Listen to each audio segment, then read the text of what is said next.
Good afternoon, fans. This is your girl from Mel'S Mat Chat, and this is episode 309. You're probably wondering, why am I on here on a Thursday afternoon, mind you, all right? Thursday. It's because fucking Fastlane is on Saturday. The problem is that I have to go see my son on Saturday.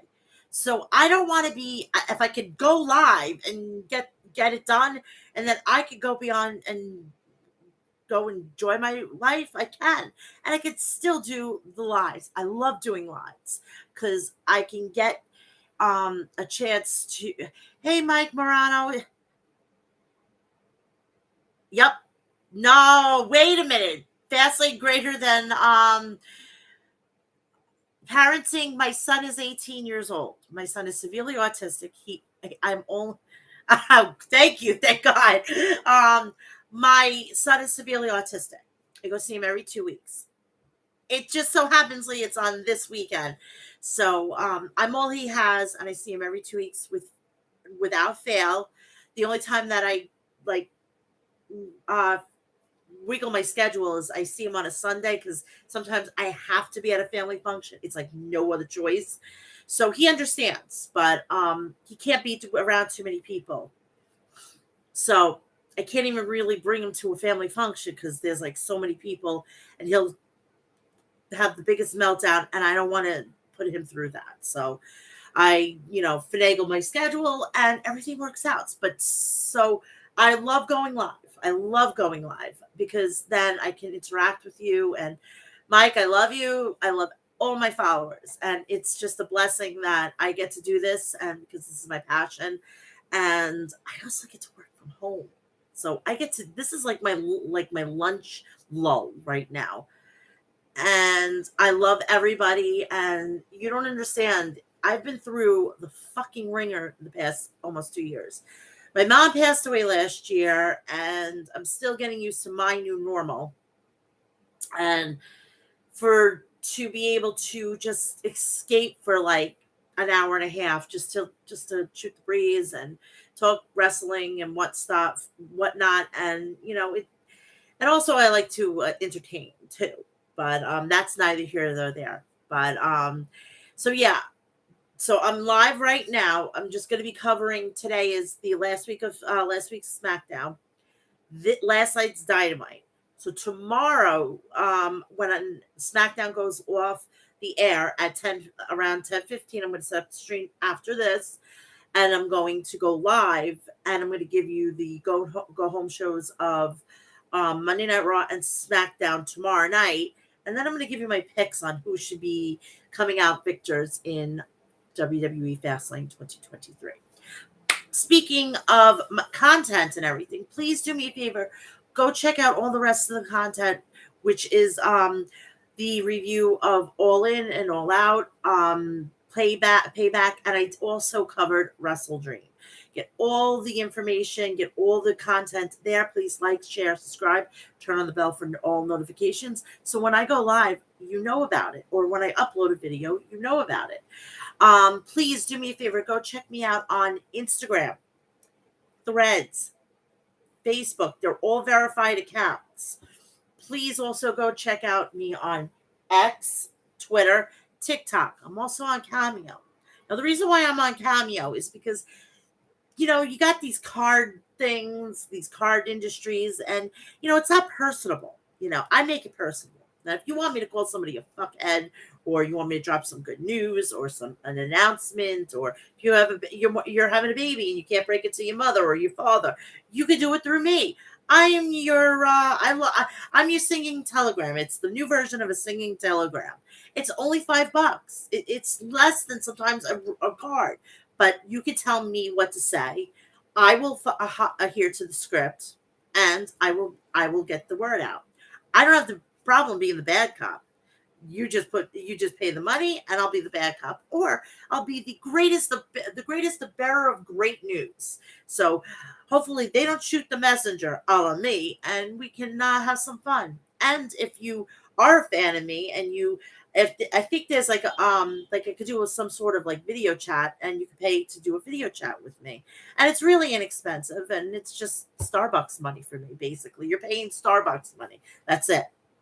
I'm dead serious. This is what I use it for. I am not joking. I actually got enough to never have to worry about dipping into my savings and everything. So please go check me out. It's all the same handle, Mel's Mat Chat. So go check that all out. I'm trying to figure out how to put the links in the description. I still have to master that. If somebody could come out and tell me and go into my DM on Twitter, and you'd have to pay or tweet me out and I'll try to get your DM. You could do that, try to help me out. If it's the same situation that I do the hashtags in and everything like that, all I have to do is add it to that. I will be freaking indebted to you. I would be greatly appreciated, and I'll dedicate one of my shows to you. That is the payoff, okay? So yeah, we're gonna cover those two shows. I'm gonna give you my thoughts of what had happened after Dynamite and all the outcomings of it. I know I said some stuff about like what with Adam Copeland, but I want to clarify it. I don't fucking care that he's in AEW. Honestly, to be quite fucking honest, he's going to find out sooner or later that he made the wrong decision. And on top of it all, he said there was nothing left for me, or there was nothing for me, or there was nothing. There was a list I gave for people that you could have worked with. You just chose to use that as an example to leave WWE. You kept your mouth shut and you didn't say anything, and you waited until your contract was out. But you say you didn't have any opponents. There was plenty of opponents. I would have loved to seen you with Imperium. I would have loved to seen you dealing with Karrion Kross. Put him over. But you didn't. So I'm a little perturbed on that end. But you're going to find out sooner or later. You're 50 years old. All those guys in there are young. You're not used to dealing with that. You're used to dealing with Orton's, AJ Styles, Finn Balor, Damian Priest. I mean, come on. Sheamus, for the love of Pete. They're all in their 40s. All right? I'm 41 years old. I'm in that group. No. You're not dealing with fucking 20-year-olds. You're going to get into the ring with a Kenny Omega, which is in the mid-30s. All right? You're going to get in probably the ring with the Young Bucks, which are in their mid-30s. You're going to find out very, very quick. Hey, Chris, that it's not what it's all cracked up to be. You're going to get a rude awakening, no pun intended, when you go to Japan. You think that your fucking schedule was crazy in WWE?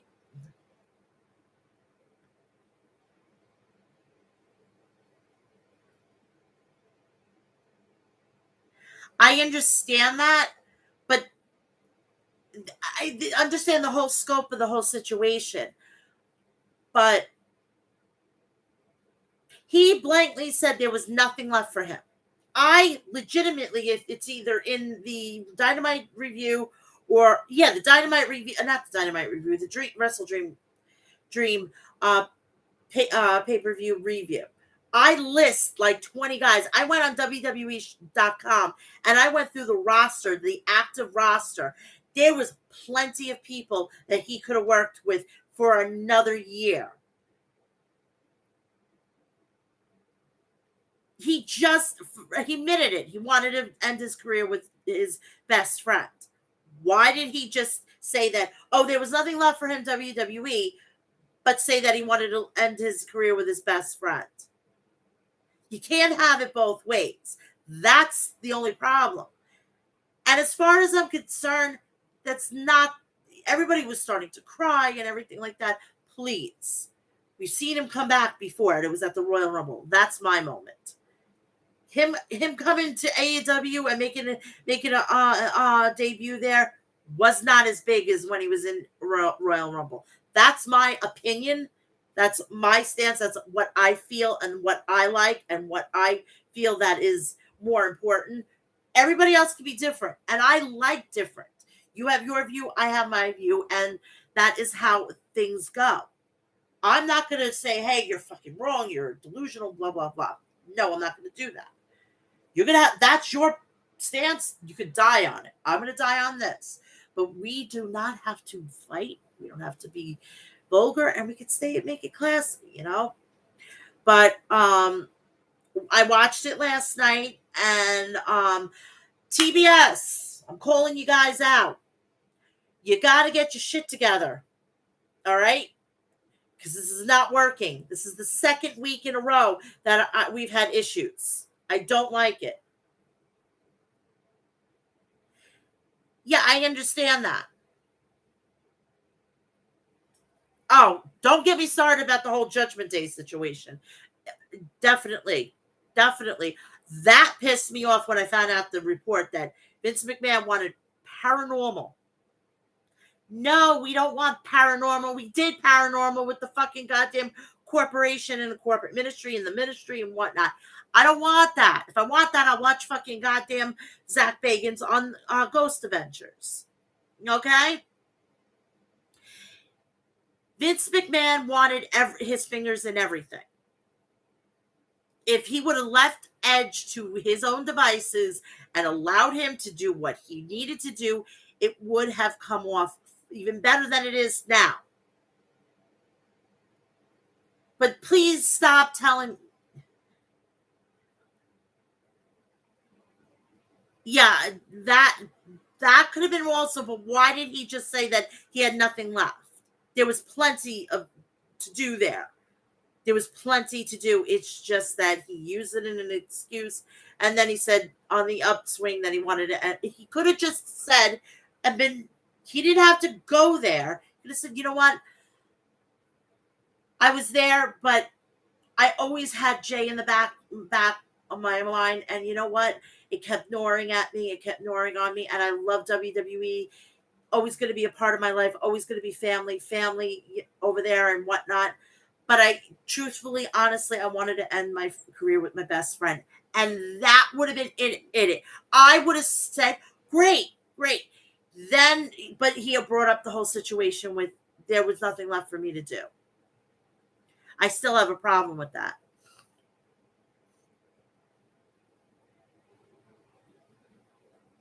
Now the women, yes, women is going to be a whole nother different ball of wax. I'm afraid to get into it, but I'm going to just give you a tidbit of the whole situation with the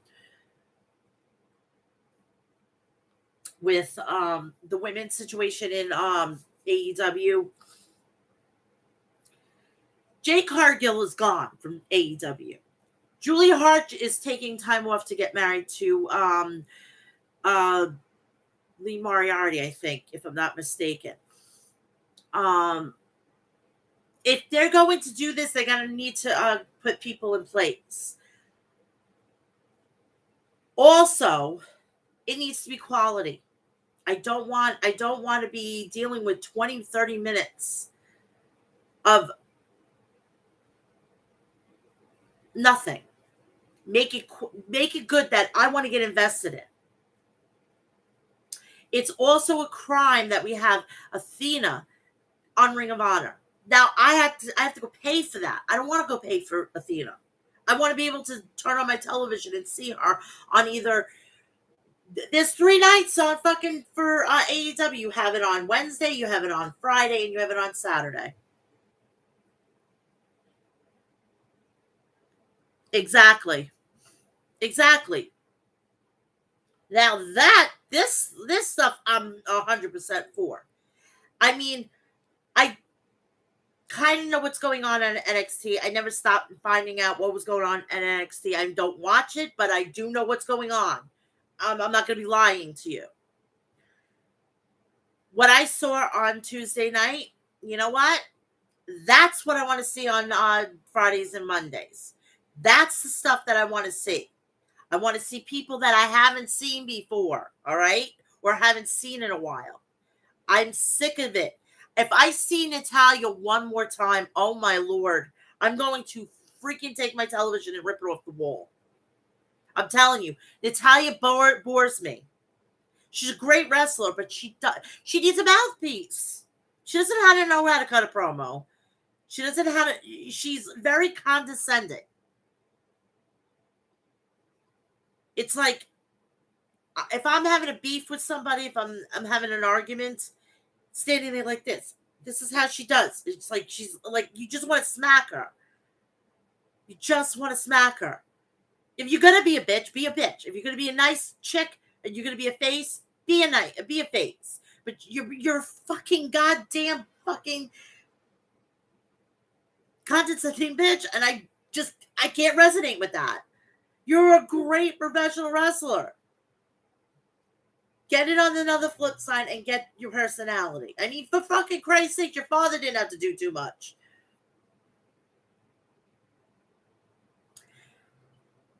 Yeah, it was great, but I would have liked to seen somebody else other than fucking Nick Jackson. I mean, have you seen Nick Jackson? I mean, I'm not a fucking raving beauty either.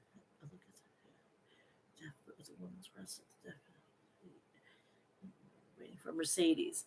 Mercedes needs. Soraya is not the what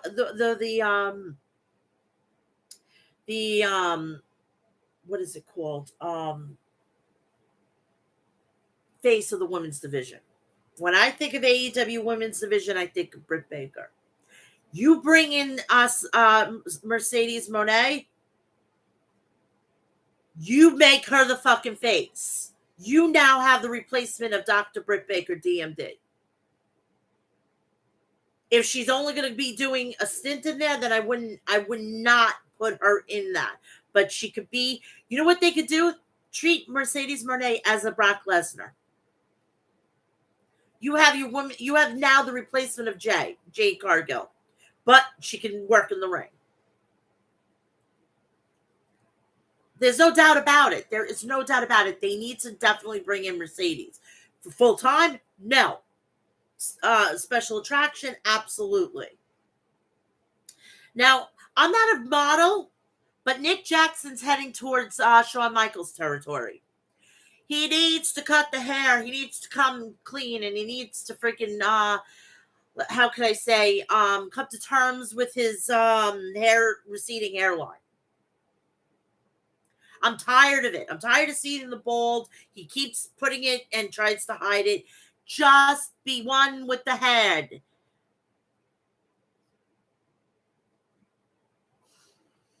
But the match was great, but I would have liked to see somebody else in his place.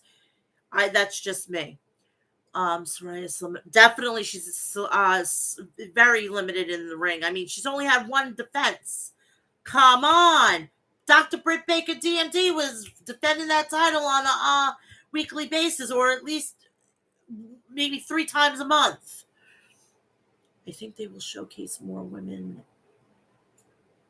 Yes. I'm hoping that next year that we could finally turn this page and get that women's division back up and running and have it where it was when it was with Dr. Britt Baker DMD. So, but yeah, TBS definitely needs to do something, because it pissed me off. I thought it was my TV. I was like, oh shit, I gotta get a brand new television. Thankfully, I checked all the channels. It wasn't me. It was fucking TBS. TBS, step your game up. Oh my God, definitely. Sweetheart. Hey, Alyssa. How are you, girl? Sorry to say, I didn't get to say hi, Chris. How are you? Hi, sweetheart. Papa H wants revenge.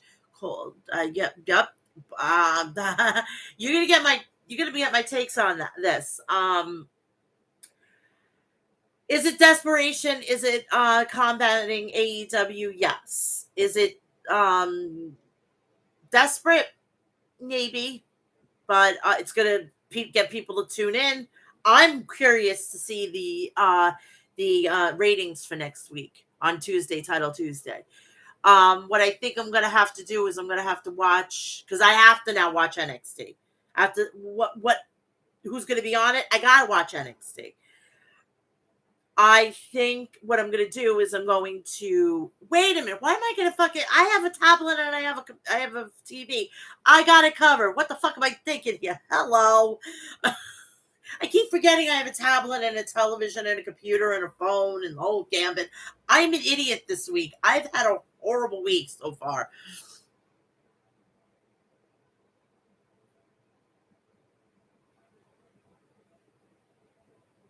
Yes. Okay. I see your point there, Mike. I definitely see their point. Your point. I'm sorry. Um, what think I think they're going to use this as a test too, because they are in contract negotiations for television rights for NXT and Monday Night Raw. I think if they do this and it goes well, I think when they have the retro Raws or the Legends Night, I think what they should do is give them their Legends Night, like bring back like the Usos or bring back like Xavier Woods and Big E to an NXT. Have a group of them because they are legends in NXT. I mean, granted, that's where they came back. They came up from. So I think that that's what they should do. Give them their own Legends Night during the year. And then it's something that, that they can look forward to. And then these guys can legitimately still go in the ring.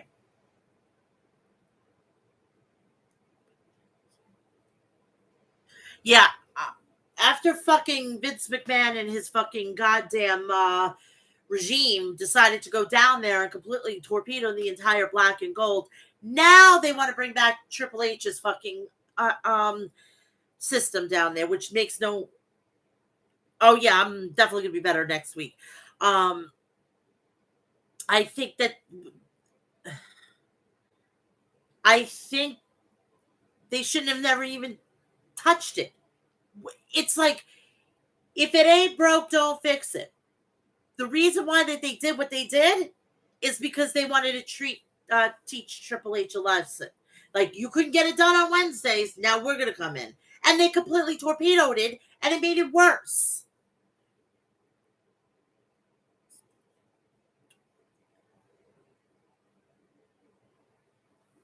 I think they're. I don't know where. I don't even know where they're gonna have their pay-per-views. I don't even know if they're gonna stay on Peacock.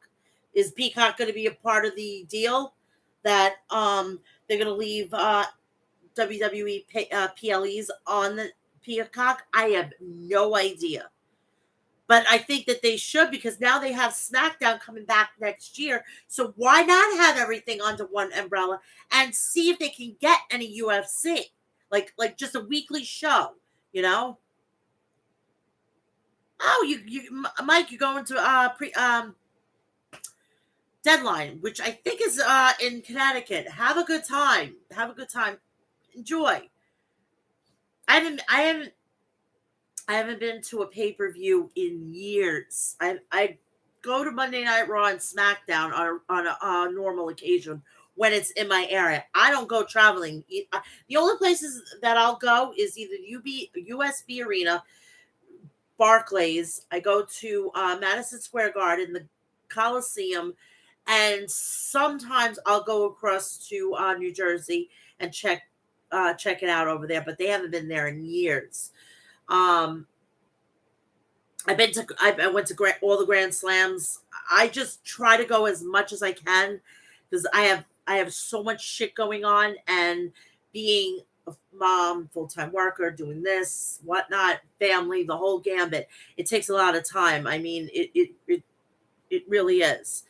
So yeah, that's what I my take on the whole Adam Copeland situation. I wanted to also clarify that. Do I care? No, I really don't. Does he pay my bills?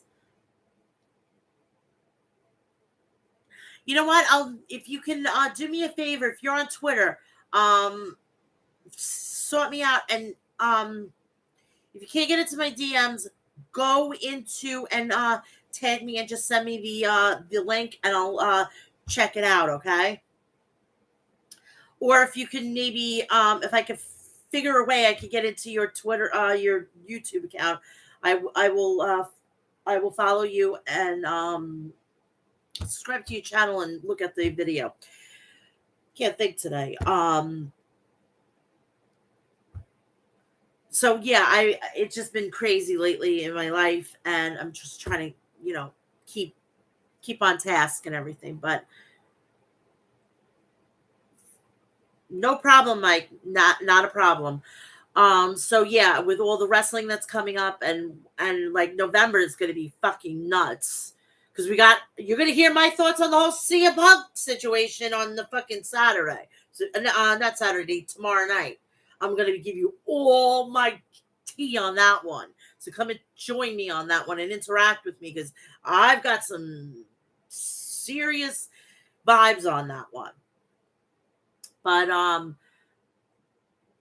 did you also notice? I noticed this during the scrum. Did you notice that TK is growing his beard out just like Adam? When CM Punk was there, it was just like the goatee, or he tried to do this or whatnot. It's basically he's got his new toy and he wants to fucking goddamn dress just like him. I mean, TK is something to be desired for. Like, he's a nerd. He's a doofus. He's a dweeb. I don't know what other fucking names to call him. I mean, come on. He's a typical fucking nerd. I swear to Jesus, I went to high school with a guy like him. I thought I was a nerd. I thought I was a outcast. I thought I was like I went to high school and I didn't care about being there. I wanted to get it done, get it over with, and get home. I had other things going on at home, more pressing. I mean, I was there with kids. I was in high school. I felt like more of an adult, so I wasn't dealing with that. But there was a kid that looked exactly like him. And he did not have any friends. At the last day when I was leaving, because I graduated, I felt bad for the kid at the end. I said, I'm going to go up and I'm going to introduce myself and say, do you know what? This kid's family had a fucking business. He was making fucking, he was already, he already showed me his fucking bank book. He had already almost $100,000 in his fucking account. Shit, I should have married the dweeb.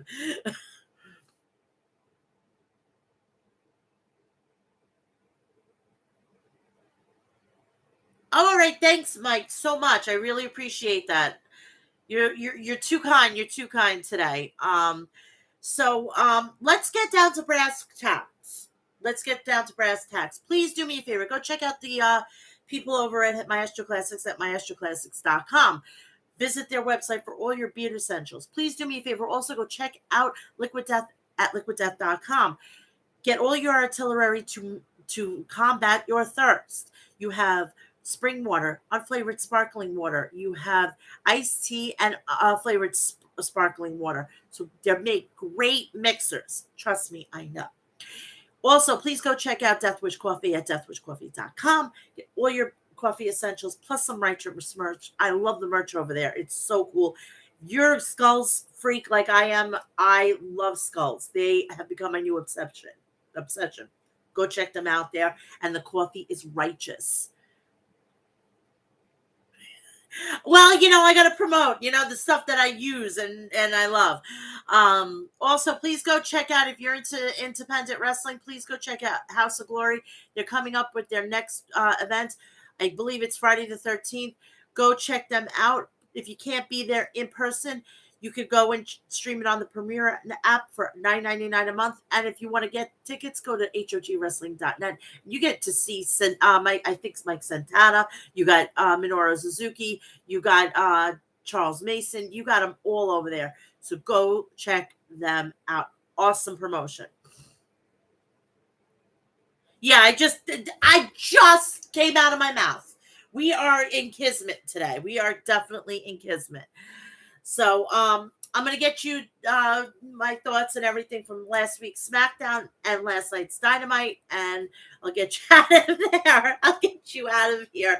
Hopefully it's not going to be too long. It's probably going to be long because, I have a gift for gab, and I love talking, and I love just having a good time, shooting the breeze, talking about my favorite fucking subject. My favorite hobby is professional wrestling.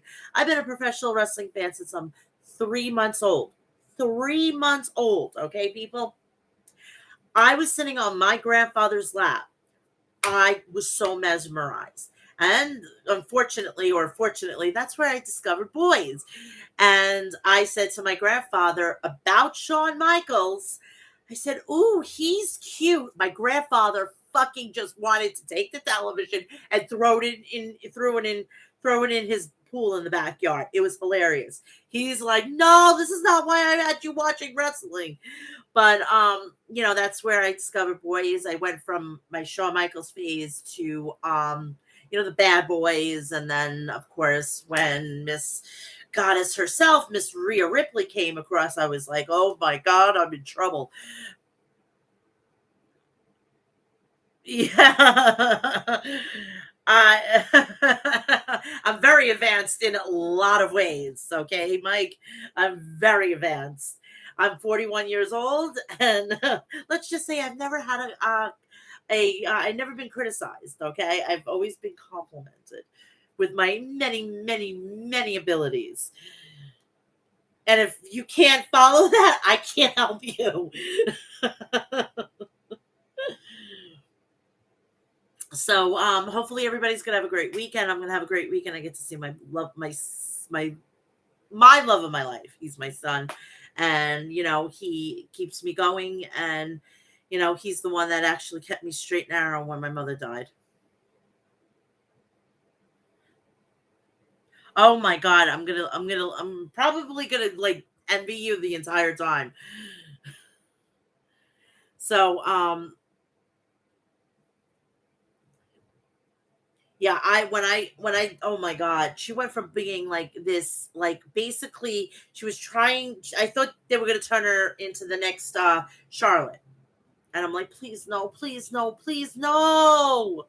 And then they did give her this. I'm like, thank you Jesus, praise Jesus. She got the reprieve above, and I'm not joking at all. I would have felt so bad for her if she would have, and they would have done that to her, because that's not fair to her. That's not fair to her at all.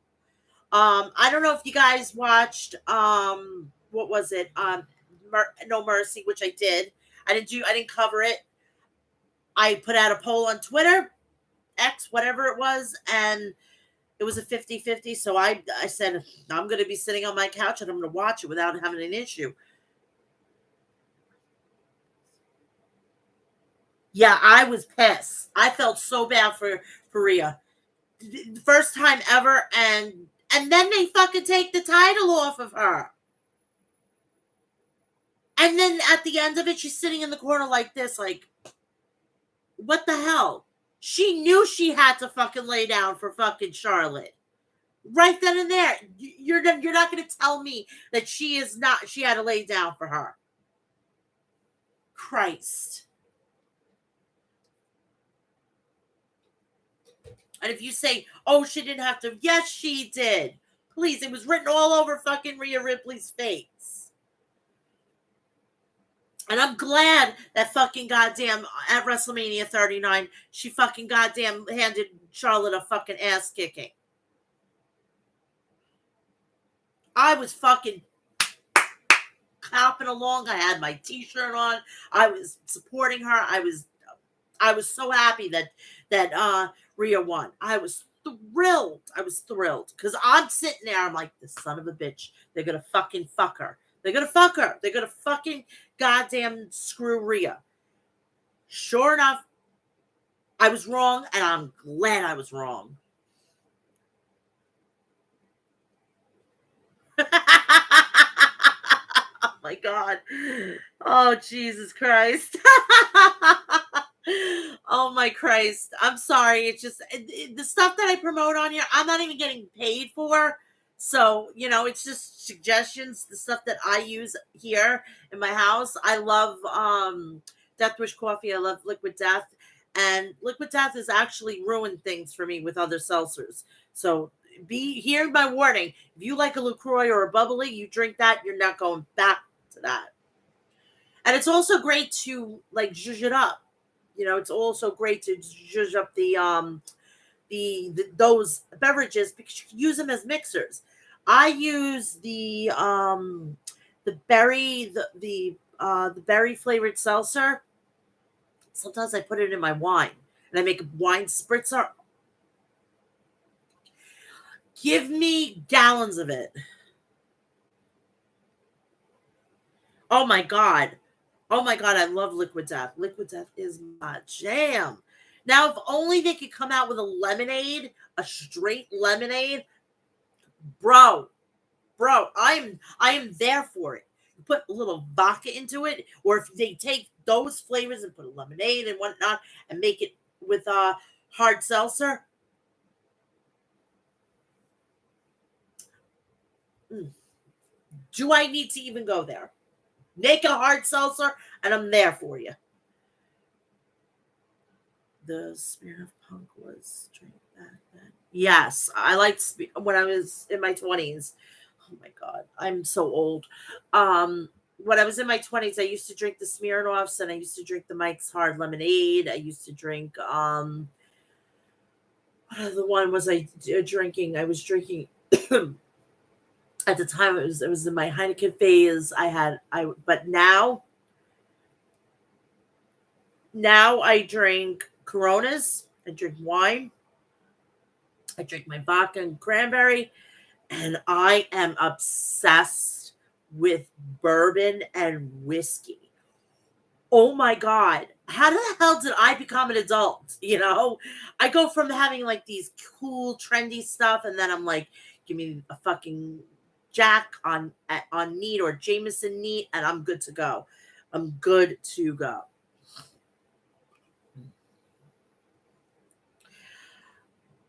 So let's get on to brass tacks now. I keep saying brass tacks, and I got to get you these run throughs of the of SmackDown and AEW's Dynamite. Hopefully that after tonight you're sitting watching, because I watch Impact, yes, but I don't review it because I like to sit on a Thursday night and not have to fucking think. Okay, um, I have a glass of wine. And it's great. I can relax. I can, after a stressful day, I can just, enjoy myself. You know, you're 33. Oh, Jesus. I want to grab the brass ring, not brass tacks. Brass ring, brass tacks. I don't give a shit. It's all brass. So last Friday, we had a returning John Cena, and we had Bailey going one-on-one with Charlotte Flair. Bobby Lashley was a special guest on Grayson Waller Effect, and that is basically what the whole rundown, the whole situation, what was going to come up on SmackDown.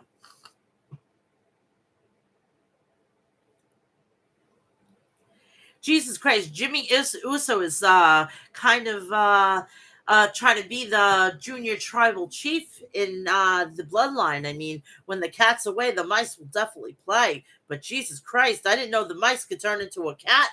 You know, seriously, I cannot wait. I cannot wait till Roman Reigns comes back and fucking says, "What the fuck are you trying to take my place?"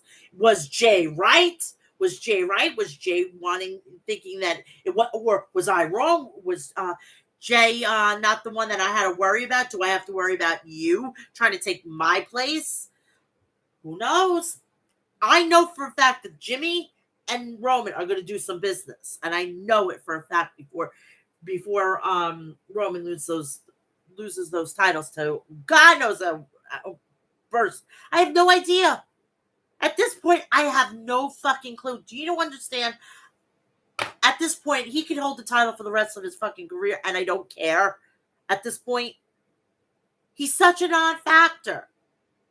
Is he playing into any storylines right now? Just the bloodline. Just the bloodline. I mean, I would love it. I would love it if he was just a transitional champion. I would love fucking Damian Priest to fucking goddamn when he's in the middle of the ring.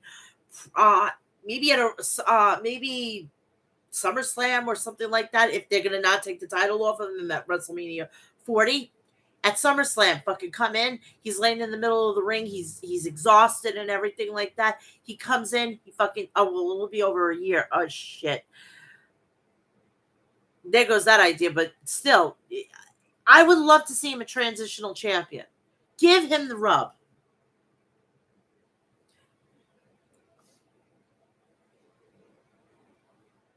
But I think Damian Priest is going to be the first person to forget that he has the contract and it's going to expire on him.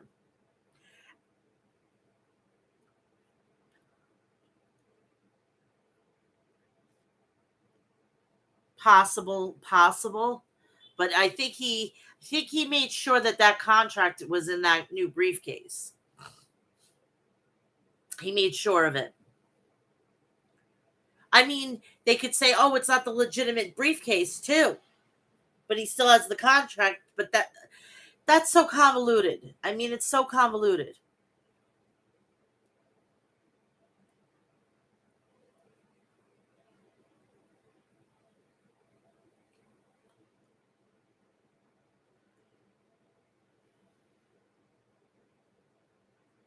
Yeah, he's a little bit of a sneaky little leprechaun.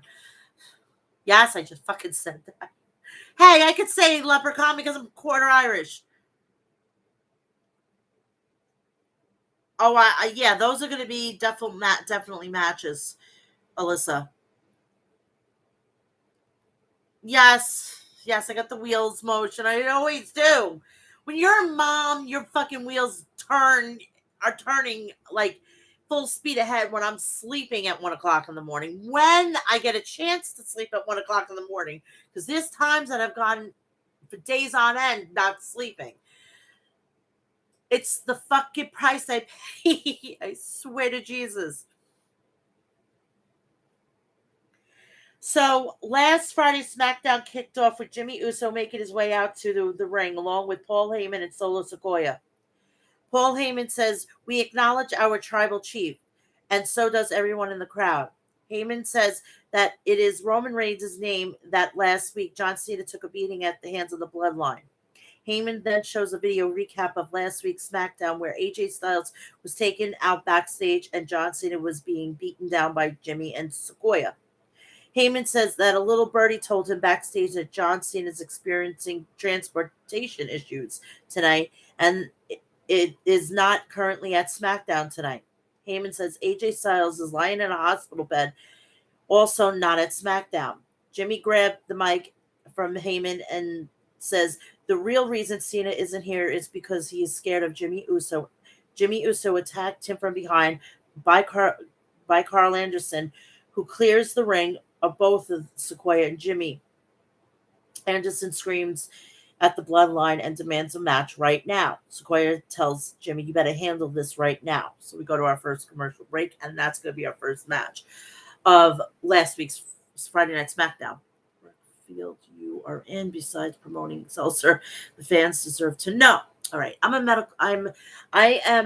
work for a retail company. I'm not going to say because I don't want to, mix business with pleasure. I am higher ups and I am basically I take care of from Florida to Maine. I'm in charge. I was supposed to leave New York, but because of my son, my company, thank you, praise Jesus, was very, very, very sympathetic on it. And they said, you know what? You end up working from home anywho. So why don't you just stay in New York?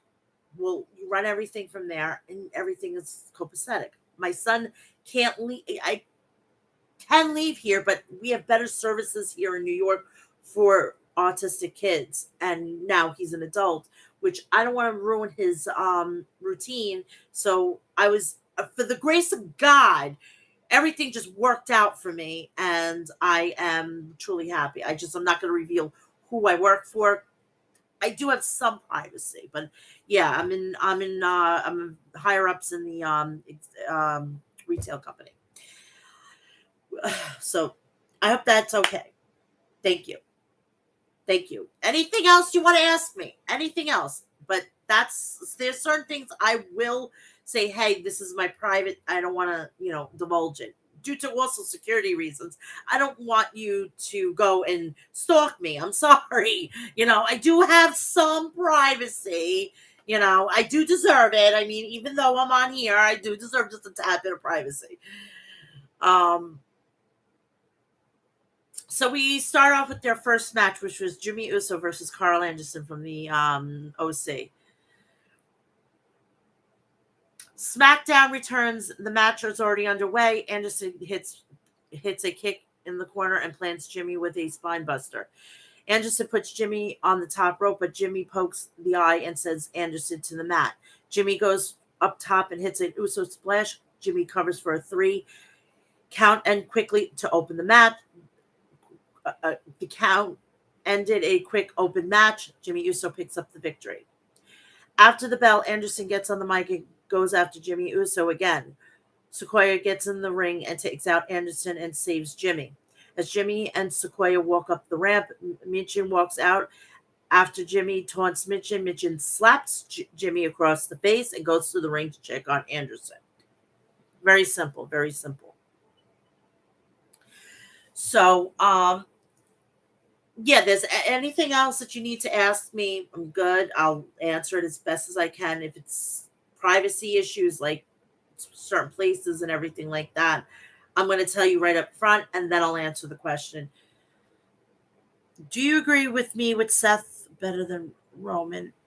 Roman's reign is, but we don't know who's gonna grab the titles from Roman. Seth, fuck, I hate his gimmick. I don't know why, but the way you're saying Sequoia's last name, it sounds pretty awesome. I'm from New York, okay? I'm sorry. I have a fucking weird ass accent. And a lot of people find that attractive. I can't stand it. I sound like fucking Fran Drescher. My nose is always fucking clogged. I can't stand it. I sound like I'm from like Brooklyn or Bronx. Thank you. You're my people here. Seriously, you're my people. I'm telling you, it sucks. I hate it, and I'm from Long Island, and it makes things worse. We go backstage where Santos Escobar is interviewed. Escobar says he's focused on his match, but are butterflies in his stomach. Escobar says this is a match he has been dreaming about, and that Rey Mysterio is in for a fight of his life. We come back from commercial break. Back live with Jimmy Uso walking angrily backstage. Jimmy straight up assaults multiple backstage workers as Paul Heyman calls Roman Reigns. We cut back to the ring where Grayson Waller is introduced, another installment of the Grayson Waller effect. Waller says Cena may be the greatest of all times, but certainly isn't the greatest at being on time. Waller then introduces his guests tonight.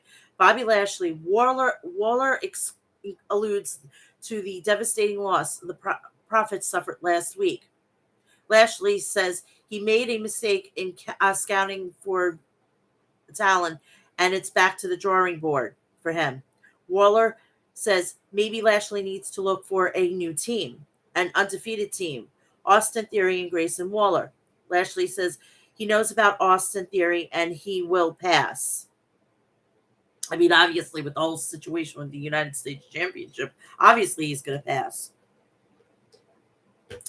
The show was interrupted by the Street Profits making their way out, appearing in a very serious mood. Lashley says he doesn't want to hear excuses, and if they want something out of him, prove it.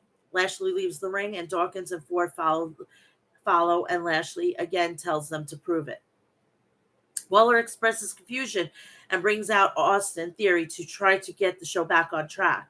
Theory stares down Lashley for a second before making his way down to the ring. Theory sets to take on Cameron Grimes. We come back from commercial break. SmackDown returns with a promo video of Dragon Lee. After which Dragon Lee is then shown sitting in the ringside because he was going to be a special guest referee for the North American Championship match on North NXT No Mercy with Trick Williams and Dirty Dom Mysterio. Austin Theory versus Cameron Grimes. Very quick match. The match starts with Grimes attack Theory from behind as Theory is distracted by taunting Dragon Lee. Grimes hits an enziguri and climbs up top and hits a flying crossbody. Grimes covers for a 2 count. Grimes hits a lariat to knock Theory out of the ring. Grimes follows out and gets distracted by Grayson Waller. Off the distraction, Theory throws Grimes face first into the ring. Back in the ring, Theory hits an A-Town downtown and covers for a 3. Winner Austin Theory. After the match, Theory goes to confront Dragon Lee. The two shove each other, but referees hold Theory back, and Waller gets Theory to leave the area and head to the back. Rey Mysterio is interviewed backstage. Mysterio says LWO was family and always will be. Mysterio says he grew up watching Escobar's dad. Mysterio says he will bring the best tonight, and he expects the same from Escobar. Mysterio then makes his entrance for the upcoming title match.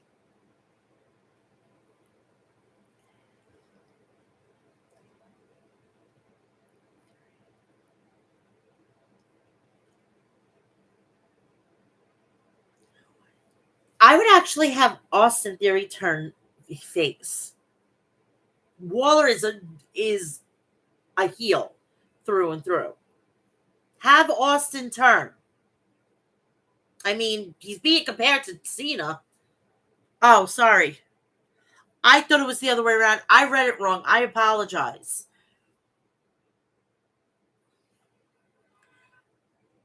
We come back from commercial break. We get to SmackDown Live with Jimmy Uso attacking Ashante Theodonis of Hit Row. WWE officials drag Jimmy away. Then Sequoia Sam slams Ashante through a table with a Uranagi. So basically, Jimmy Uso is having a very bad temper tantrum. Shall we give him the fucking world title? I mean, that's how Shawn Michaels does it down in NXT. He Dragon Lee attacked Dominic Mysterio on Monday Night Raw, and he got legitimately handed a spot at No Mercy. Oh my God, Shawn Michaels is a great leader. United States Championship match. Rey Mysterio versus Santos Escobar. Our United States Championship match begins with a lockup. Escobar takes down Mysterio to the mat with a waist lock. Mysterio is able to break free. Escobar hits a kick to knock Mysterio out of the ring, and Escobar follows up with a dive to the outside to take out Mysterio. So we go to our first commercial break, which this should have been on Fastlane. This is ridiculous. These matches should not ever be on network, especially with this caliber. The match continues live with Escobar having Mysterio in an abdominal stretch. Mysterio breaks free and hits an arm drag takedown. Escobar hits a drop kick and goes for the cover for a 2. Escobar gets knocked out of the ring, and Mysterio hits a springboard dive to Escobar outside. Back in the ring, Mysterio climbs up top and hits a seated senton, and Mysterio follows up with a running crossbody. We cut to a split screen where we see Jimmy Uso attacking more people. Backstage, glad we cut to that in the middle of the title match. Mysterio sends Escobar to the ropes, and Mysterio goes for the 619, but Escobar hits a super kick. Mysterio falls out of the ring, and Escobar hits a tope suicida to Mysterio. Escobar then hits a moonsault off the barricade. Escobar throws Mysterio back in the ring and hits a Meteora in the corner. Escobar hits a second Meteora and places Mysterio on the top rope. Mysterio fights Escobar off the top rope, but Escobar gets back up and hits a Hurricane Rana.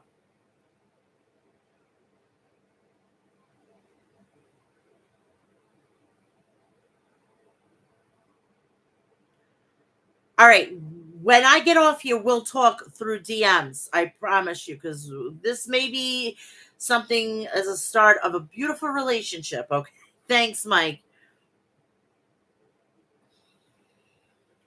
Hey, I do my job on a fucking Monday, Friday, and all the other nights that I do my job. You have no idea. I can't type for shit. I'm telling. I'm telling you, I am terrible at typing.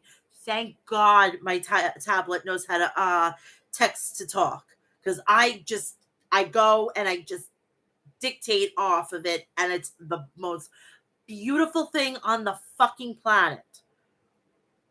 I mean, sometimes I have autocorrect problems, but I can instantaneously look and replace it on my own, which is great. So we come back from a commercial, back live with Escobar locking Mysterio in the gory special. Mysterio breaks free with an arm drag. Escobar climbs on top and goes for a crossbody, but Mysterio dodges it. Mysterio goes for a crossbody, but this time Escobar dodges Mysterio. Escobar locks in a torture rack and then drops Mysterio with a backbreaker. Escobar then covers for a two. Escobar catches Mysterio in midair and goes for a power bomb, but Mysterio counters with a roll up for a two. Escobar grabs Mysterio on the top rope, but Mysterio breaks free and hits a Hurricane Rana. Mysterio kicks Escobar into the ropes and goes for a 619, but Escobar catches Mysterio's legs. Mysterio once again knocks Escobar to the ropes and hits a 619 this time. Mysterio goes to the top rope and goes for the splash, but Escobar avoids it. Escobar falls to a cover, but Mysterio counters it with a crucifix like it's No Mercy 2008. But Escobar kicks out at two. Escobar goes for a phantom driver, but Mysterio counters it with a roll up for a 3 count.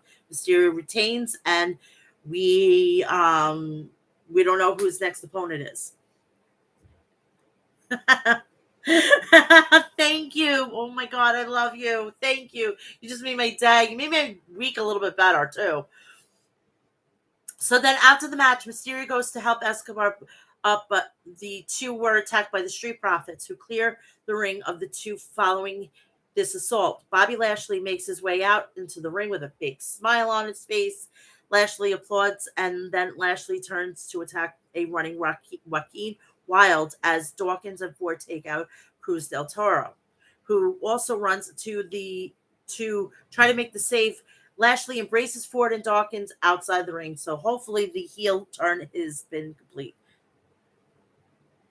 Yes, it's difficult with my lifestyle. We go to commercial break. SmackDown returns with LWO being interviewed backstage. Mysterio challenges the Street Profits and Lashley to a match at Fastlane. So we have is Bobby Lashley going to be involved in this? I have no idea, but we'll get the clarification on Friday. Oh, I hate this woman with a fucking passion. I wish she'd get pregnant. Honestly. It was the best thing for fucking Becky Lynch. Swear to God.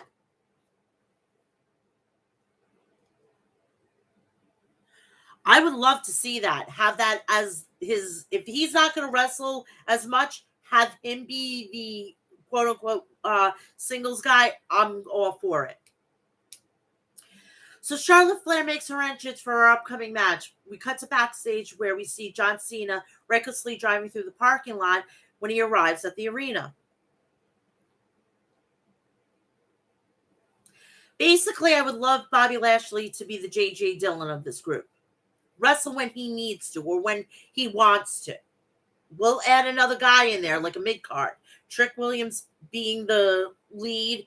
I would actually, not Trick, Carmelo Hayes, and I would, if they're not going to put a title back on him, bring them both up.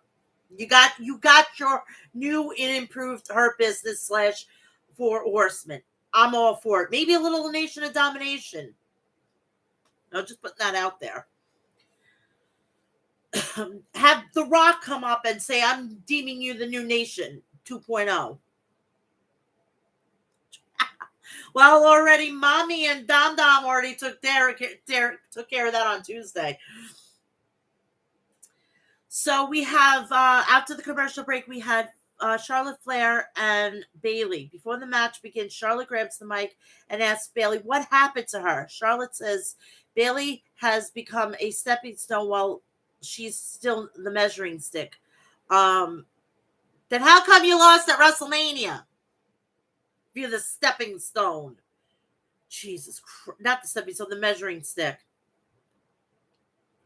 Charlotte says after beating Bayley, she will challenge Io Sky at Fastlane. Excuse me, bitch. You have a whole fucking roster that hasn't had the opportunity. You beat her. You have to go through the entire rest of your roster. Okay, that's how it goes here. Oh,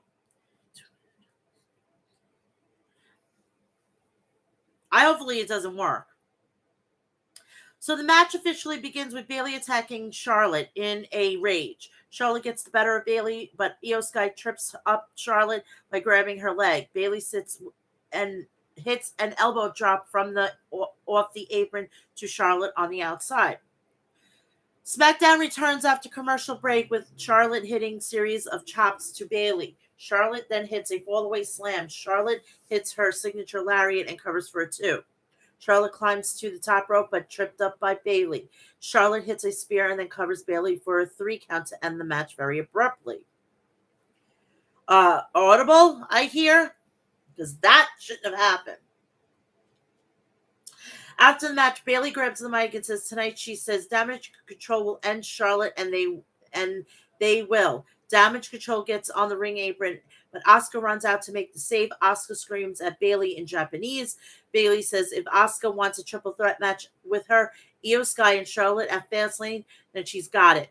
Io Sky and Dakota Kai object to Bayley making the match, as it would appear that it's not all what Asuka said. SmackDown returns from commercial break with John Cena making his entrance with the contract in hand. Cena says last week he came back to compete and he wants a match. Cena says that he does not have a partner tonight. He has no choice. He can rip up the contract, pretend none of this ever happened, or he can stand and fight. Cena says that he will honor the contract, and if he doesn't find a partner at Fastlane, he will fight the Bloodline by himself in a handicap match. And we all knew that this wasn't happening. It was supposed to happen last week, but LA Knight contracted COVID. He got sick. Okay. We just had to roll it over to this week. No fucking big deal. Thank God they were able to finagle it the way they did. Cena is interrupted by Jimmy Uso and Solo Sikoa coming out to the ring. Jimmy says Cena will not make it to Fastlane, and Cena immediately attacks Jimmy and calls out Sikoa to get in the ring. Sikoa enters the ring, and Cena lifts Sikoa for an AA, but Jimmy hits him with a super kick. Sikoa hits Cena with the Umaga Splash. Jimmy Uso clears off the announce table and places Cena on the table. Sikoa stops Jimmy from climbing up the top and goes up himself. Cena making the save for Cena is LA Knight, who runs out to the ring with a monstrous pop of the crowd. LA Knight is over. Yeah. Knight plants Solo Sikoa with a BFT. LA Knight hits Jimmy with an elbow drop along with the loudest LA Knight chant yet. LA Knight then picks up the contract, signs it to make it himself John Cena's partner, and that was the end of SmackDown. I'm looking actually forward to this. Does it main events? I hope not. Nakamura and Seth shouldn't main event, but knowing fucking WWE, it's going to end up because John Cena is the bigger name, which I don't like that. It should be a title to be, going first, and not. That should actually be in the middle to get the crowd back to pumping to get them through to Nakamura and Seth.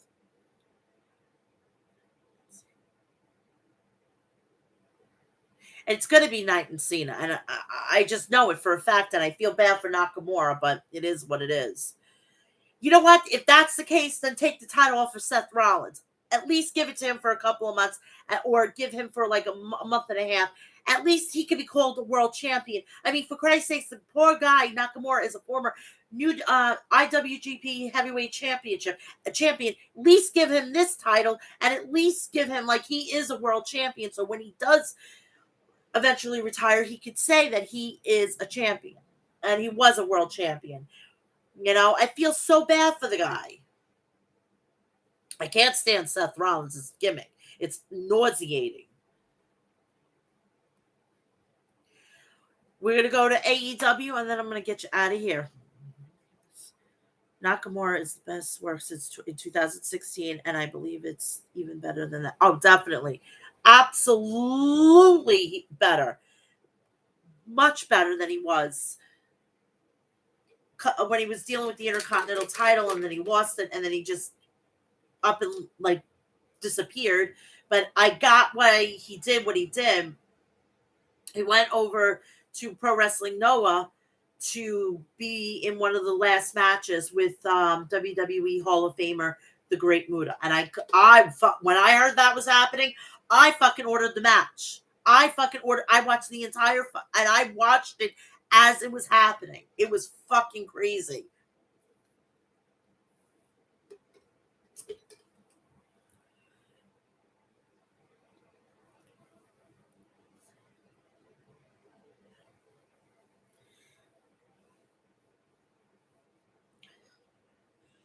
And I was hoping that this would have sprouted more interaction with that promotion.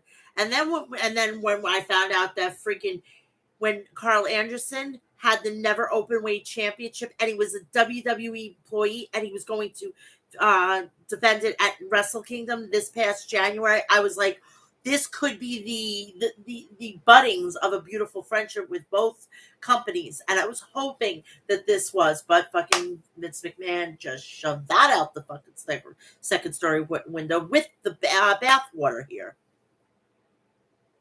Yes. Yes, Alyssa, definitely.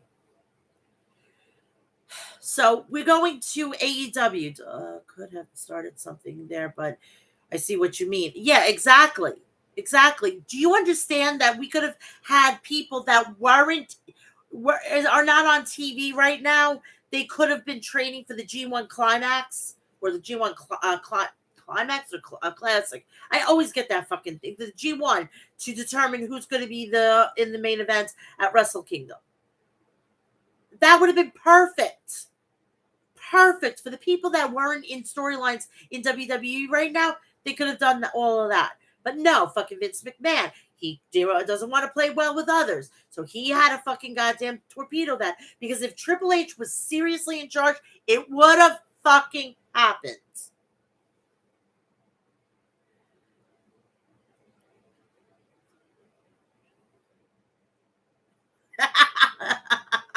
Yep. So AEW's anniversary show. They're coming from Stockton Arena in Stockton, California. We started off with Renee Paquette interviewing Chris Jericho and Kenny Omega backstage. So Adam Copeland interrupted and shook Jericho's hand, saying it's been good to see him. He introduces himself to Kenny Omega and says it's good to meet him. Kenny said Copeland had kept him at the edge of his seat the other night during Wrestle Dream pay-per-view. So that's how we're starting Dynamite. We started off with the International Championship match. Luchasaurus. No, sorry, Lucha Brothers. So, I meant to say Lucha Brothers, but I have him on the brain. Ray Phoenix versus the Ring of Honor World Six-Man Tag Team Champion, Nick Jackson.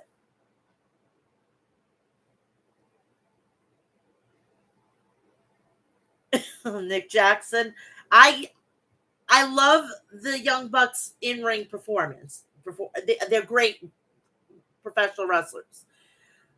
But their fucking goddamn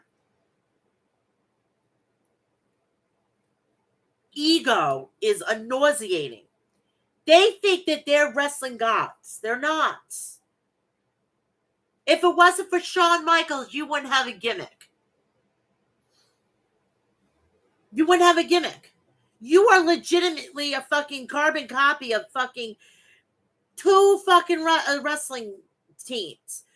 The Hardys and fucking the Rockers. So don't even go there. Okay?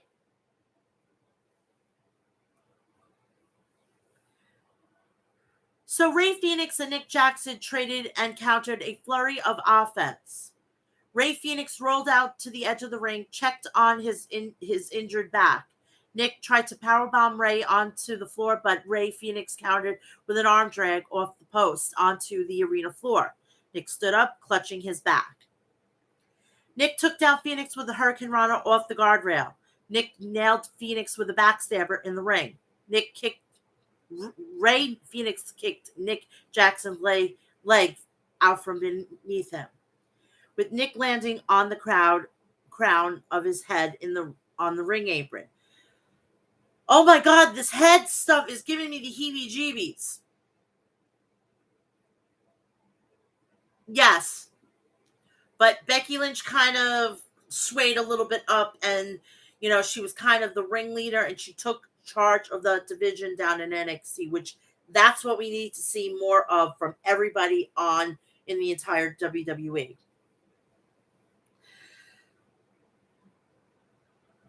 Phoenix connected with a thrust kick, but Nick answered with two super kicks of his own. Both men had the same idea. Phoenix with a Nick strike, Nick with a roundhouse kick. They knocked one another down. Phoenix got a near fall with a Hurricane Rana. Nick blasted Phoenix with a cutter on the arena floor. Nick planted Ray with a facebuster for a 2 count.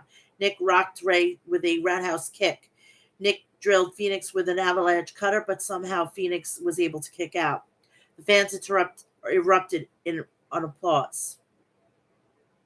Nick had Phoenix rattled with a poison Rana and then a destroyer, but Phoenix kicked out at 2. Nick nearly took off Phoenix's head with a running knee strike. Nick smashed Phoenix with a BTE trigger to the back of the head for a near fall. Ray Phoenix rallied back with a punt kick to the side of Nick's head. Phoenix used a frog splash on Nick Jackson for a near fall. Nick rolled up Ray Phoenix, but Phoenix countered with a roll up his own and pinned Nick Jackson.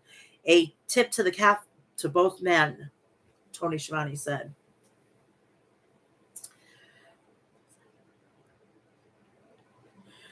And I give the best of that. Follow my words. I give the best what you just said, Mike.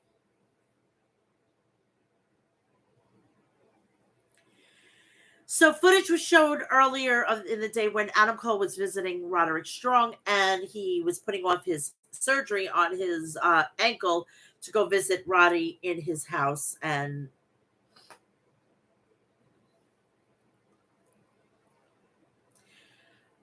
so Roddy was there with the Kingdom. Roddy was rolling around in a wheelchair and had a scooter for Cole for his ankle. And it's pretty cool. I've had one of those for my ankle, and it's fucking easier than using crutches, honestly.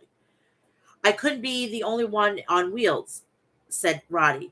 They did laps around the house while Kingdom watched on. Roddy said he had an emergency and he wanted Cole to move some furniture for him. Again, Kingdom simply watched as Cole did all the work. So you could have a guy on crutches, now a scooter to move furniture. Please make it make sense. Well, when you say Mel, I get that every single time in my personal life if you can't follow my lead.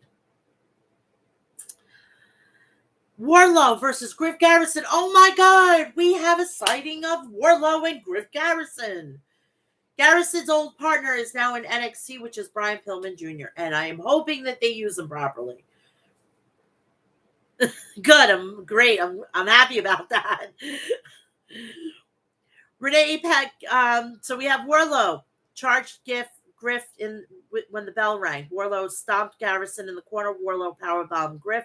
He hit Griff with a second powerbomb and then a third. Warlow powerbombed Garrison for a fourth time. Garrison was hearing the notes of this powerbomb symphony. After 5 consecutive powerbombs, the ref stopped the match and awarded the match to returning Warlow. Warlow, I think, is hearing the cha-chings of Mr. Ari Emanuel, I think, sooner rather than later.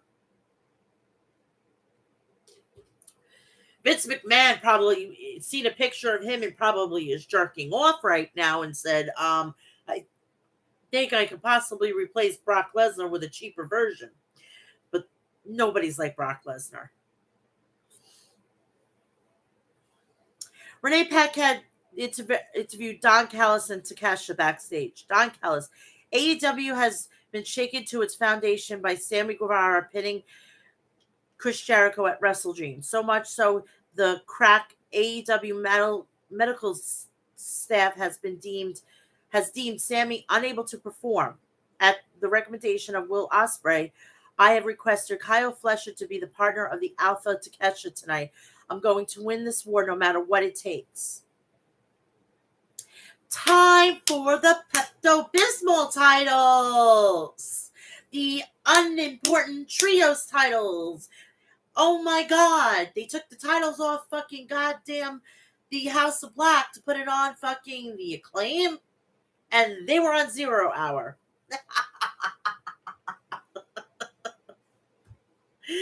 Oh, TK. You can't book fucking goddamn face champions to save your fucking life. Unless you're told to get the fuck out of the way.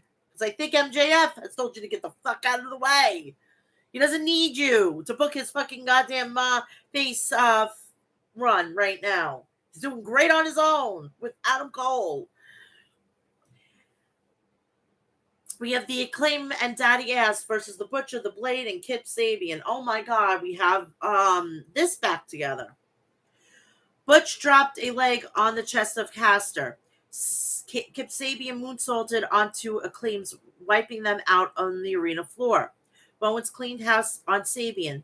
The Butcher and the Blade. Bowens dropped the scissor meat timbers on the Blade. After the tandem offense, Bowens pinned Sabian. Hard-fought victory right there and by the Acclaim, but they pulled it off, said Taz. Best part of the show is you snip that shirt. It's possible. Definitely it's possible. The Rock better not take road. That Alyssa, I think it's going to be The Rock and Roman, and he's going to be on a high, and then he's going to come crashing down. It's going to be like reality's going to hit that he's not champion anymore. Rock's going to give him the torch, and he's going to get the torch snuffed out by Cody Rhodes the next night. Very plain and simple. Next up, we heard from Rock Hard Juice Robinson and the Guns after last week's mysterious attack on the Switchblade, Jay White. Austin Gunn, who's ready for story time with the Bang Bang Gang? Love that name. Love it. Love it. Love it. Just keep following if you know what I mean. If you know, you know. We came to address the one they call the devil. Colton, you mean the people's scumbag, Max. The reason you jumped Jay because you're scared. You know you're about to suffocate when you breathe with the Switchblade. Juice, MJF, get your ass out here. You got some explaining to do. If you're a man, you come out here faces like one, but you're not a man, are you? So MJF obliged. Comes out. Cut my music. It appears that the devil has arrived in Stockton. And we've got an interesting trio making here. A lot of accusations. We've got the Ass Boys, and then we've got their best friend, Juice Robinson, a.k.a. Talentless Taint. Just call me mystical, Max. I have a premonition that we're going to have a dueling chance of Ass Boy and Talentless Ant. Stockton, I'm Magic. Is that nuts? Is it our 4-year anniversary of Dynamite? So I thought I'd list some of my highlights. I whipped Cody Rhodes with a belt. I threw Chris Jericho off a cage. And I almost got us kicked off television when I called my boss, Tony Khan, a mark. I know for a fact I didn't attack your boy, Jay White. But if you don't want to talk it out like gentlemen, I've got an idea. How about right here, right now, we have ourselves a Stockton street fight. MJF went to the ring and the Bullet Club Gold backed out. Switchblade Jay White ambushed MJF from behind with the Blade Runner. Jay White left with the AEW World Title. So we have a another heist of the century. I always leave them rock hard.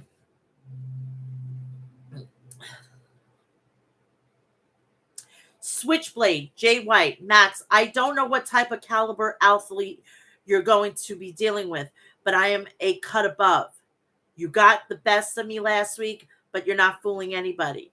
We're not buying what you're selling. We use our brains. We know the real MJF. We know that the MJF is pathetic, dirty, liar, a slimy, gutless coward, and we need a truly elite champion. And you're not him, MJF. But hey, I'm a fair man. I want you to prove me wrong. Put it all on the line at Full Gear. MJF versus Switchblade Jay White for the AEW World Championship. You could try to prove me wrong, and you will fail. But don't worry, I'll lead by example tonight. I am taking this belt, and I've got 2 words for you: guns up. MJF, nah. You want me at Full Gear? I got 2 words for you. You're on.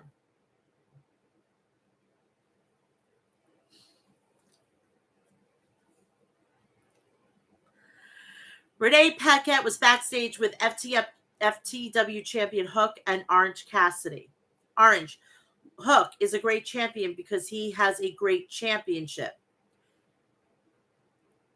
Hook, it should be you next week against Ray Phoenix instead of Mox. Orange Cassidy, whatever. The Golden Jets. This is a new one. Chris Jericho and Kenny Omega versus the Don Callis' family, Konosuke Takeshita and Kyle Fletcher.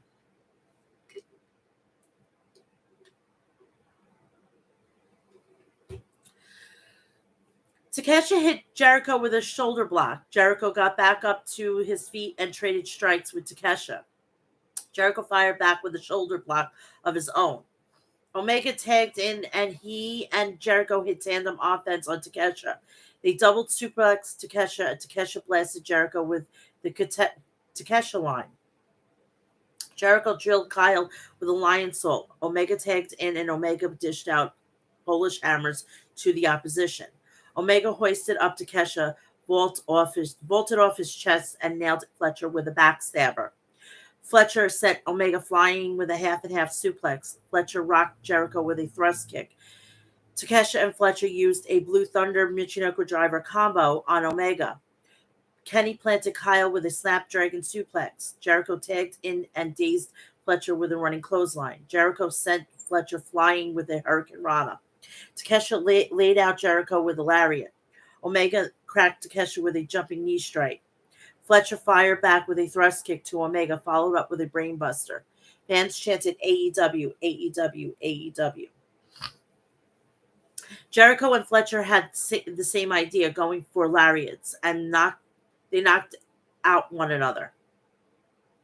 Omega tagged in and powerbombed Fletcher. He followed up with a knee strike to Kyle for a near fall. Omega got wiped out with a leg lariat from Fletcher.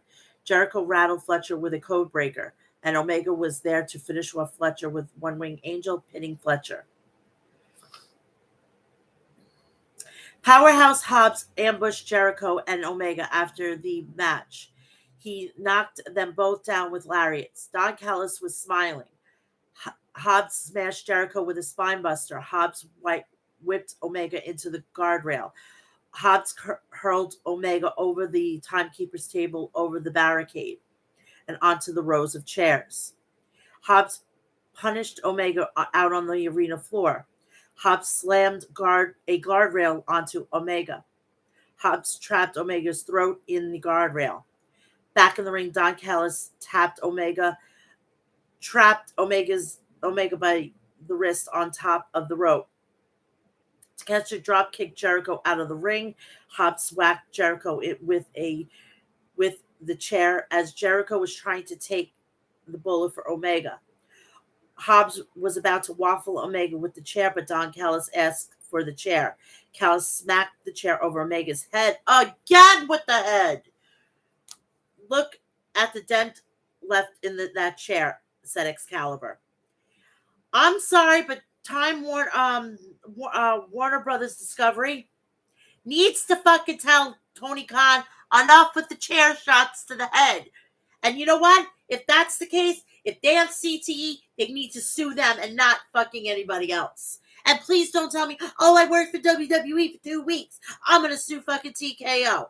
Fuck that shit. Because that's what happened a couple of years ago. They went and sued Vince McMahon and they got nothing because, oh, they fucking worked for 2 weeks. I got hit. They knew what the fuck they were doing. Now it's more prevalent. So now it's your fault because you accepted it. To prevent it, fucking Warner Brothers Discovery should fucking say, Tony, no more chair shots to the head. And if you do, every single time we see one, $10,000 fine. People fucking complaining about fucking CTE. You are fucking setting up CTE fucking goddamn by the dozens. Renee Paquette was in the trainings room with AEW World Champion MJF. Renee asked how MJF was doing. MJF, it'd be easier a pill to swallow if Adam was here. Max Caster snuck up from behind MJF, and MJF freaked out and told Caster to leave. Stop stalking me, MJF said. He's going to call Adam Cole. The call went to voicemail. Timeless Tony Storm versus Sky Blue. Blinked and this was over. Tony hit Sky with a short arm lariat. Tony Storm whipped Sky Blue across the ring by the hair. Sky fired back with a dropkick. Sky slugged Storm with a forearm. Tony went Sky crashing to the floor with a hip attack. Sky Blue was relentless with elbow strikes to Tony Storm. Sky connected with a high roundhouse and then a big crossbody press for a near fall. Tony rattled Sky with a power bomb. Tony sent Sky flying with a German suplex. Storm cracked Sky with a hip attack and finished her off with Storm Zero for the pin. That was fun. Yes. The head. Yes. The head. I should, if I ever get an opportunity, I would love to have a shirt made and I'm in the silhouette of me and I'm just doing this and like head and it's going to be like a double entendre. Renee Paquette was backstage with Stokely Hathaway. This Friday on Rampage, there would be a fatal 4-way match to determine the next challenger for Eddie Kingston's Ring of Honor World Championship. The moment that we've all been waiting for. The rated R superstar Adam Copeland, oh, this is going to be great, made his Dynamite debut.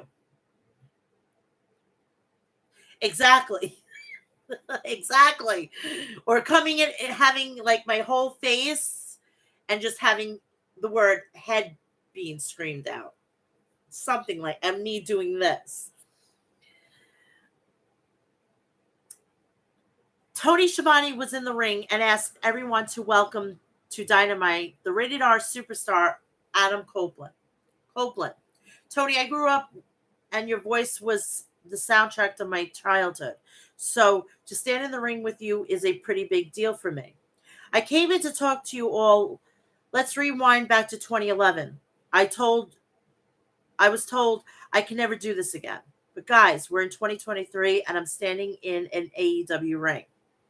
There is quite a few reasons why I came here. There's one major one. I'll get to that.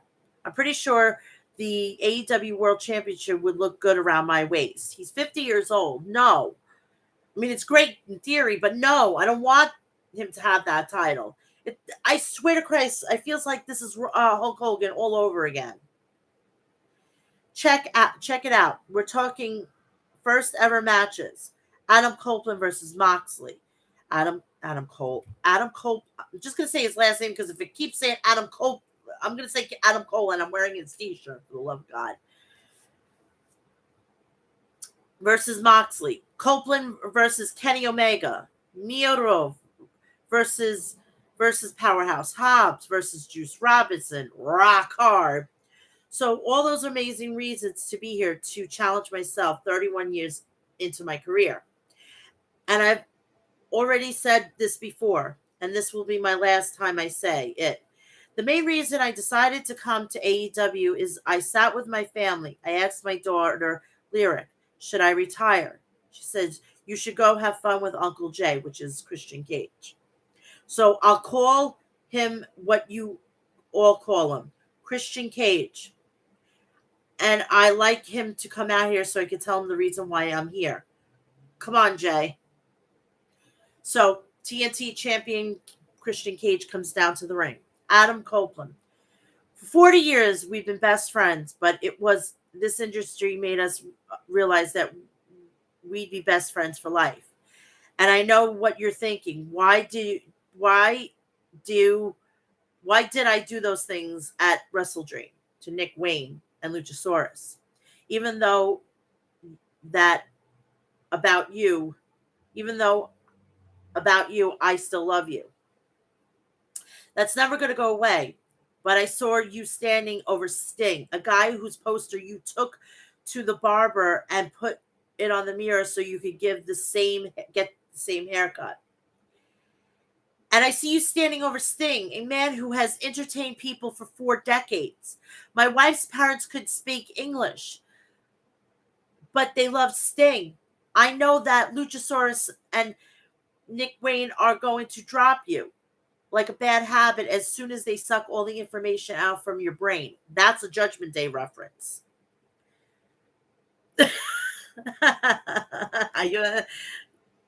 Yeah, we're thinking with 2 different heads.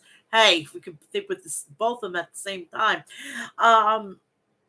Copeland versus Cage for the. Yep, that's probably where we're going to go with that, with Christian and Adam at Full Gear. So you're so egotistical that you can't see it. But Jay, it's time for the first time since 2011, the first time properly in over 20 years, it's time for you and me to team together again, to face teams like FTR, to face teams like the Young Bucks, to show the entire generation of fans why we are arguably one of the greatest tag teams of all times. So I'm out here, hat in hand. I'm asking you, let's do it. Let's end our careers together as a team. Let's show them all we could do. Christian Cage hugged Adam Cole and said, fuck you. I'm not saying what they bleeped. I'm actually saying what he said.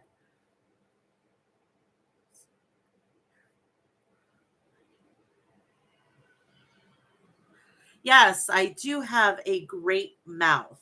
I have a great mouth for a lot of things.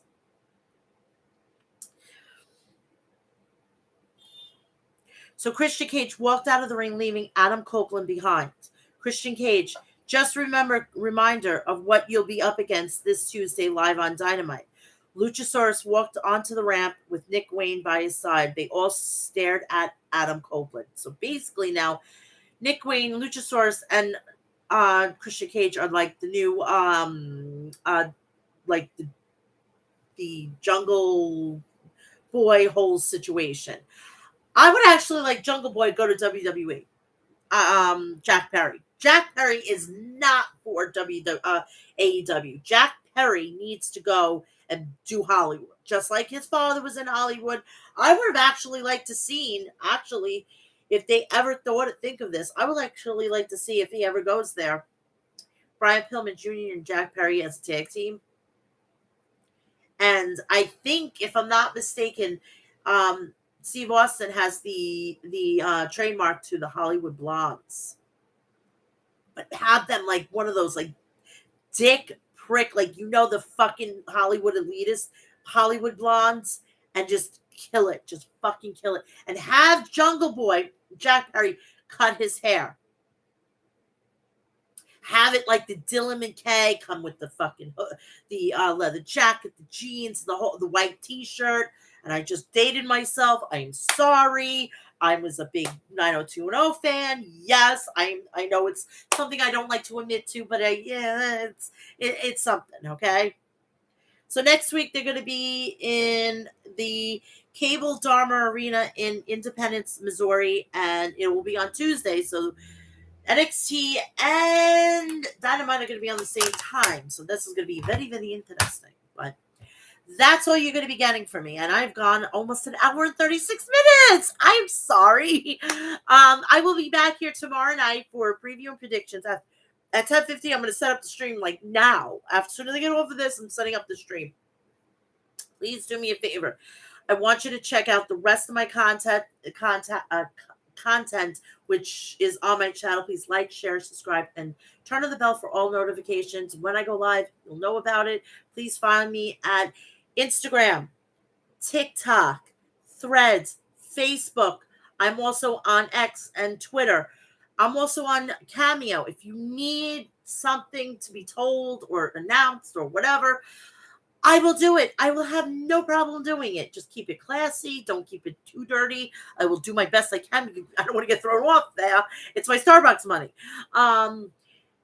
And please go check out Liquid Death at liquiddeath.com. Go check out Maestro Classics at maestroclassics.com. Go check out Deathwish Coffee at deathwishcoffee.com. And go check out HOG Wrestling at hogwrestling.net.